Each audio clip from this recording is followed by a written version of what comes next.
বসন্তের আমেজ কাটতে না কাটতেই বারোয়ারি মেলার খুঁটি পুজো সম্পন্ন করল কেশিয়ারি ইউথ ক্লাব। মঙ্গলবার রীতি মেনে 11তম বর্ষের বারোয়ারি মেলার খুঁটি পুজোর আয়োজন করল কেশিয়ারি ইউথ ক্লাব।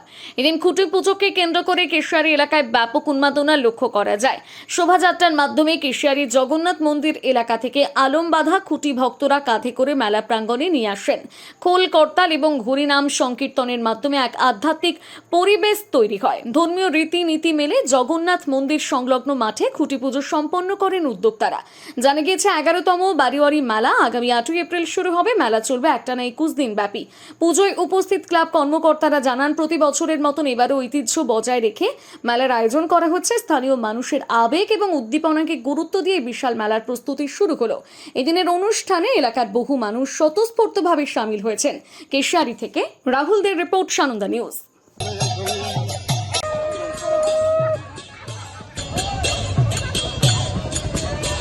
আমরা ইউথ ক্লাবের পক্ষ থেকে একটা কর্মসূচি নিয়েছি বলতে 2023-এ আমরা একটা অনুষ্ঠান করেছিলাম। সেটা প্রতি বছর হতো, কিন্তু 2023-এর পরে 24, 25, 26 ইত্যাদি বিভিন্ন ক্লাব করার জন্য আমরা ক্লাব এবং বিভিন্ন সংস্থা এবং গ্রামবাসী ইত্যাদি কিছু করার জন্য আমরা এই ক্লাব থেকে আমাদের যে প্রতি বছরের যে বারোয়ারি অনুষ্ঠানটা হতো, ওই বারোয়ারি অনুষ্ঠানটা আমরা বন্ধ রেখেছিলাম।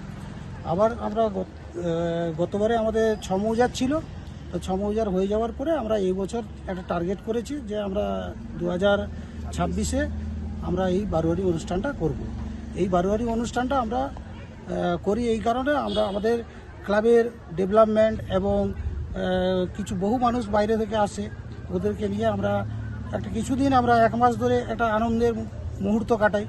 এই জন্য আমরা এই অনুষ্ঠানটা করে থাকি। কিভাবে আজকে কি করলেন? আজকে আমরা তার শুভ সূচনা করলাম পতাকা উত্তোলনের মাধ্যম দিয়ে। আমাদের যেটা নিয়ম আছে পূর্বপুরুষ থেকে যেটা করে আসছে, যেহেতু আমরাও প্রায় ধরুন 11 বছর প্রায় করলাম, 11তম এটা চলছে। তো এখন আমরা 11তম অনুষ্ঠানটাও সেই সিস্টেমে, সেই পূর্বপুরুষ যারা আগে থেকে করে গেছেন ওনাদের সেই রীতিনীতি মেনে আমরা কিন্তু করছি। কবে থেকে বারোয়ারি?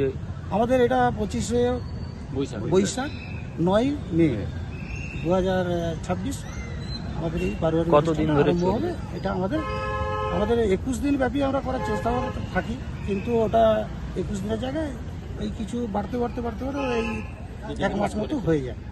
1 মাসের মধ্যে আমরা এই করি। 1 মাস ধরে হরিনাম চলে এবং আমাদের এখানে ওই 1 মাস ধরে বহু মানুষ আসে, সবাই প্রসাদ সেবন করে এবং ঠাকুর দর্শন করে ইত্যাদি এই প্রোগ্রামগুলো থাকে। Ramakrishna nursing home, Keshiary Kharagpur road, পশ্চিম মেদিনীপুর। আপনাদের সেবায় উপস্থিত রয়েছেন ডাক্তার পি মন্ত্রী। আমাদের পরিষেবা সমূহ 24 ঘন্টা অ্যাম্বুলেন্স ও অক্সিজেন পরিষেবা, সর্বাধুনিক চিকিৎসা সরঞ্জাম, অভিজ্ঞ ও সুদক্ষ ডাক্তারদের দ্বারা সুচিকিৎসা। আমাদের এখানে চিকিৎসা করতে আসছেন বিশেষজ্ঞ ডাক্তারগণ।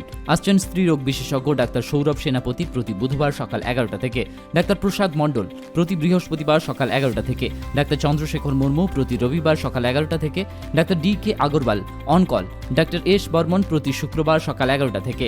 আসছেন জেনারেল সার্জন ডাক্তার মনোজিৎ মণ্ডল প্রতি বুধবার সকাল 11টায়, অস্থিরোগ বিশেষজ্ঞ ডাক্তার ডি. পন্ডা প্রতি বুধবার সকাল 10টা থেকে, শিশুরোগ বিশেষজ্ঞ ডাক্তার প্রণব দে প্রতি রবিবার বিকেল 5টায়, ডাক্তার রবীন্দ্রনাথ দাস প্রতি শুক্রবার সকাল 7:30 থেকে, ডাক্তার এস. চৌধুরী প্রতি বুধবার সকাল 10টায়। এছাড়াও এখানে প্রত্যহ রক্ত, মল, মূত্র পরীক্ষা করা হয় ও প্রতি রবিবার আলট্রাসোনোগ্রাফি করা হয় সকাল 10টা থেকে বেলা 1টা পর্যন্ত। আমাদের এখানে স্বাস্থ্যসাথী কার্ডের মাধ্যমে সমস্ত ধরনের অপারেশন করা হয়। Ramakrishna nursing home, Keshiary Kharagpur road, পশ্চিম মেদিনীপুর। আপনার স্বাস্থ্যই আমাদের অগ্রাধিকার। নিজেকে আপডেট রাখতে ফলো করুন সানন্দা নিউজ।